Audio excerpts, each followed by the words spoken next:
At the email on my screen, reading it for the 5th time, even though each word felt like a knife twisting deeper into my chest. Subject: Training Transition. Effective immediately from Marcus Peterson, CEO, to Sarah Mitchell, Head of Operations. Sarah, starting Monday, you'll begin transitioning your responsibilities to Kevin Peterson. Over the next month, ensure he's fully trained on all operational aspects. Your last day will be October 15th. This decision is final. Best, Marcus, 15 years. I've given this company 15 years of my life. Worked my way up from junior analyst to head of operations. Built the systems that had transformed Davidson and Mills from a struggling regional player into an industry leader. And now I was being replaced by the CEO's 26-year-old nephew, whose biggest achievement was managing not to flunk out of business school. My hands shook as I closed my laptop. Through the glass walls of my office, I could see Kevin lounging at his desk, feet propped up, watching something on his phone. He'd been here 3 months as a management trainee, contributing nothing except endless complaints about the coffee quality and our outdated dress code. "Come in," I called out at the knock on my door, quickly wiping my eyes. Marcus Peterson himself stood in the doorway, his expensive suit and carefully styled gray hair a stark contrast to the smirk on his face. "Sarah, got my email, I assume." He settled into one of my visitor chairs without waiting for an invitation. "Look, I know this might seem sudden, but Kevin needs this opportunity. He's family, and family comes first." "Marcus," I kept my voice steady, professional. "The Miller merger is in final stages. The new inventory system rollout starts next week. The key 4 projections." He waved his hand dismissively. "Kevin will handle all that. Just make sure you train him properly. He spends half his day on TikTok." The words burst out before I could stop them. "He doesn't understand basic operations, let alone complex merger integrations. This could sink the company." Marcus's face hardened. "Careful, Sarah. Don't make this personal. Kevin has fresh ideas, new perspectives. Frankly, we need some young blood around here. Someone who understands modern business." "Modern business?" I laughed bitterly. "Like what?" "His suggestion to invest our emergency fund in Dogecoin." "That's enough." Marcus stood, his fake friendly demeanor vanishing. "Train Kevin, clear out your office, get your severance, or leave now with nothing. Your choice." As he stormed out, I saw Kevin watching through the glass, not even trying to hide his smirk. My severance package sat unopened on my desk. 2 months' pay for 15 years of service. The injustice of it burned in my throat. What Marcus didn't know, what no one knew, was that I'd been preparing for something like this for years. Not this exactly, but I'd seen too many talented people pushed out, replaced by Marcus's endless parade of incompetent relatives and golf buddies. I'd watched him slowly destroy everything we built, all while padding his own pockets and his family's positions. So I'd started buying stock. Small amounts at first, whenever I could afford it. Then larger chunks when my investments in other areas paid off. Always through different brokers, different entities. For 3 years, I'd been the mysterious investor steadily acquiring shares, keeping just under the disclosure threshold. Last week, when rumors of Kevin's promotion started circulating, I'd made my final move. One last major purchase, carefully timed and structured. The paperwork was probably sitting on the board secretary's desk right now, waiting to be processed. I opened my desk drawer and pulled out a small leather portfolio. Inside was a single document, proof of my controlling interest in Davidson and Mills, now at 51%. Obtained through careful planning, smart investing, and a lot of patience. Marcus thought he was forcing me to train my replacement. In reality, I was about to become his boss. The quarterly board meeting was in 2 days. Marcus had no idea that while he was busy pushing me out, I'd been quietly taking control of his company. He thought Kevin needed an opportunity. Well, I was about to give everyone a masterclass in real modern business. I picked up my phone and dialed a number I'd saved months ago. "Mr. Harrison, Sarah Mitchell. About that board seat we discussed. I'm ready to accept." The next morning, I arrived early. The office was quiet, most people wouldn't be in for another hour. I needed this time to prepare, to steady my nerves. The document confirming my controlling interest felt heavy in my bag. I walked past my office, soon to be Kevin's office, according to Marcus's grand plans, and headed to the conference room. Started setting up my presentation, the one I'd been perfecting for months. The one that would detail every questionable decision, every nepotistic hire, every financial misstep Marcus had made over the past 5 years. Bit early for a terminated employee, isn't it? I turned to find Marcus in the doorway, coffee in hand, looking smug. Board meetings not for hours, and it's closed session anyway. No need for any last-minute presentations. Actually, I smiled, feeling surprisingly calm. I have every right to be here. In fact, I need to prepare. It's my first meeting as majority shareholder. The coffee cup slipped from his hand, splattering across the carpet. What did you say? I slid the document across the table. 51% Marcus. Through completely legal, properly documented stock purchases over the past 3 years. You were so busy watching your nephew's TikToks, you never noticed who was buying up your company. His face went from red to white as he scanned the paperwork. This is impossible. You can't afford. You're just an employee. I finished for him. You never did bother to acknowledge my contributions properly. My bonuses, my stock options, I invested every penny. While you were busy installing your family members in cushy positions, I was quietly becoming your boss. The sound of voices in the hallway made him jump. Other early arrivals, starting their day, unaware of the drama unfolding in the conference room. You can't do this, he whispered, but his voice had lost all its previous authority.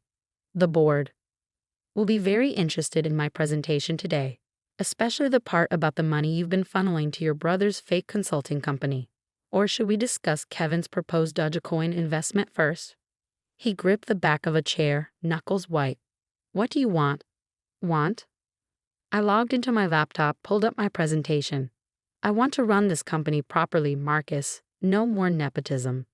No more questionable financial decisions. No more pushing out talented people to make room for your relatives. I'll resign, he offered quickly. Just name your price. I almost laughed at how quickly he turned to bribery.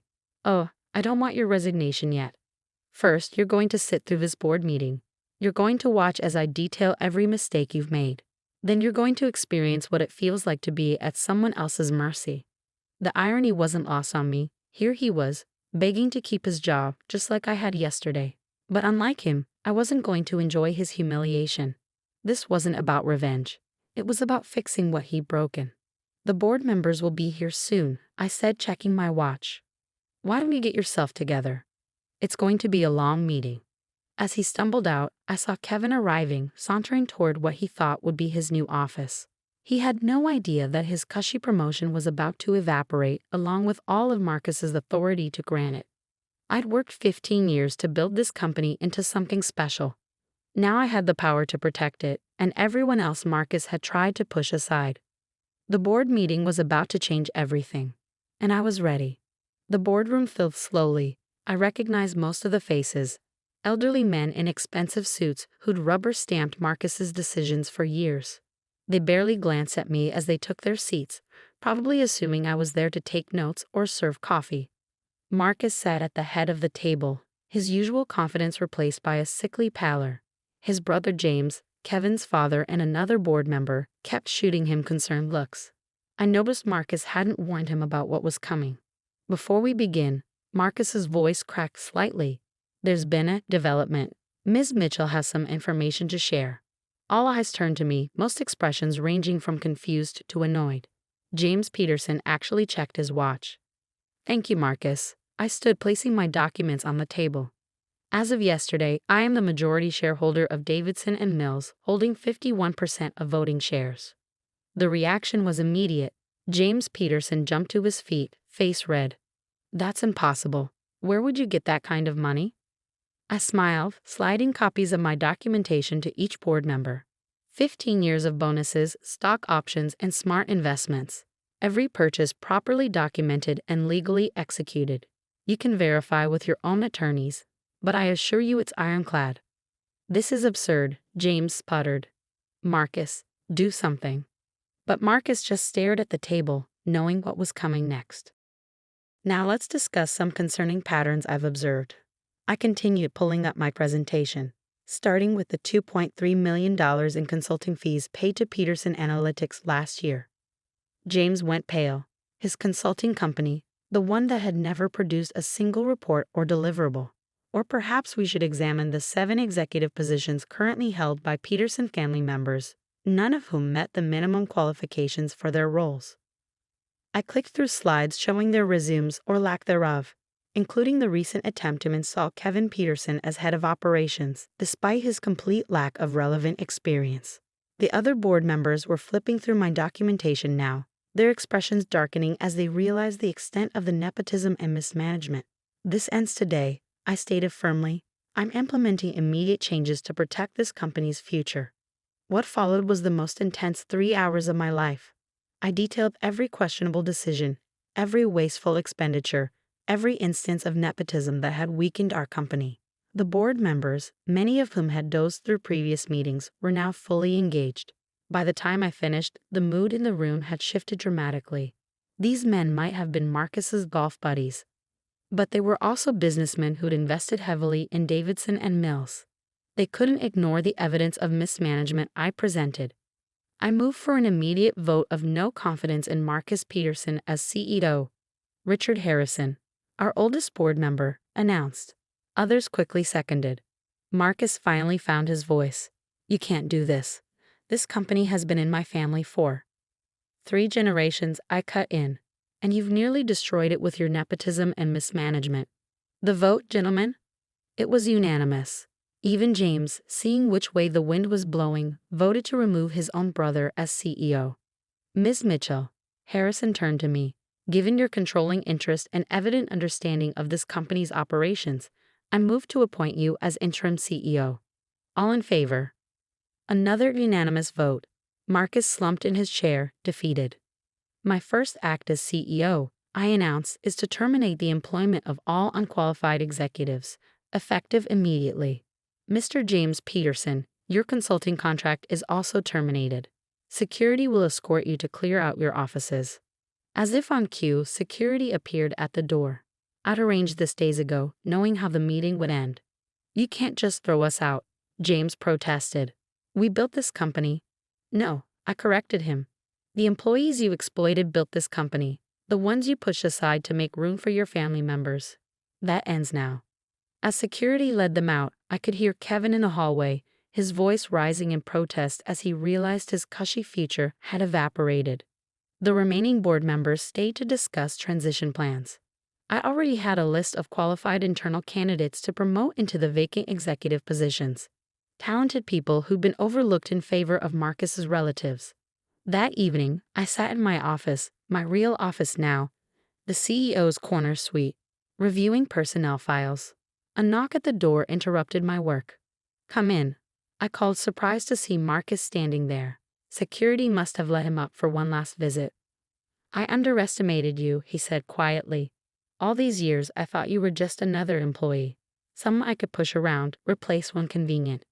That was your mistake, I replied. You saw people as tools to use and discard. I saw them as the heart of this company. He nodded slowly. The board approved your reorganization plan. James is furious, threatening to sue. But we both know he won't. Too much would come out in discovery.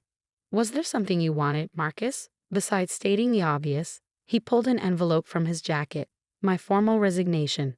I assumed you were going to demand it anyway. I took the envelope, not bothering to open it. You know what the real difference between us is, Marcus? You saw this company as your family's property, something to exploit. I saw it as a responsibility to our employees, our customers, our community. And now it's all yours, he said bitterly.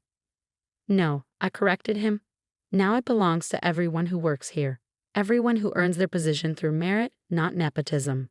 That's the company I'm going to build. After you left, I walked through the quiet office. Most employees had gone home, but a few lights still burned at distant desks, dedicated people staying late to finish projects, unaware that their workplace was about to transform. Tomorrow would bring big changes. My first company-wide memo was already drafted, announcing the restructuring and new opportunities for internal advancement. The qualified employees Marcus had overlooked would finally get their chance to shine. My phone buzzed. A text from my mother. Saw the company announcement. CEO.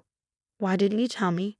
I smiled, remembering all the times I'd wanted to share my plan but couldn't risk it leaking. Mom had taught me the value of patience, of working quietly toward your goals while others underestimated you.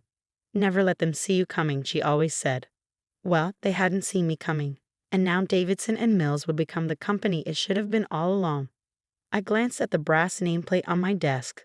Sarah Mitchell, Chief Executive Officer. It had a nice ring to it. Somewhere across town, Marcus was probably drowning his sorrows, wondering how his just an employee had outmaneuvered him so completely. Kevin was likely updating his LinkedIn profile, discovering that his primary qualification, being Marcus's nephew, suddenly carried a lot less weight. But I wasn't thinking about them. I was thinking about tomorrow, about the changes I would implement, the careers I would help build, the company culture I would transform. Marcus had tried to force me to train my replacement. Instead, I'd replaced him. Sometimes karma works out perfectly. The next morning, I arrived early again. Old habits die hard. But this time, instead of preparing for battle, I was preparing to rebuild. The company-wide email went out at 8 a.m. sharp. Dear colleagues, today marks a new chapter for Davidson and Mills. Merit, not connections, will determine advancement. Hard work, not nepotism, will shape our future. I know many of you have felt overlooked, undervalued, held back by an old system that prized relationships over results. That ends now. In the coming weeks, all executive positions will be open to internal applications. Every employee will have a fair chance to advance based on their qualifications and contributions. This is your company too. Let's build something extraordinary together. Best regards, Sarah Mitchell, Chief Executive Officer. The responses started flooding in immediately. Messages of congratulation, of hope, of relief that things were finally changing. But my favorite came from Janet in accounting, who'd been passed over for promotion 3 times in favor of Marcus's golf buddies. Thank you for showing us that sometimes justice wins.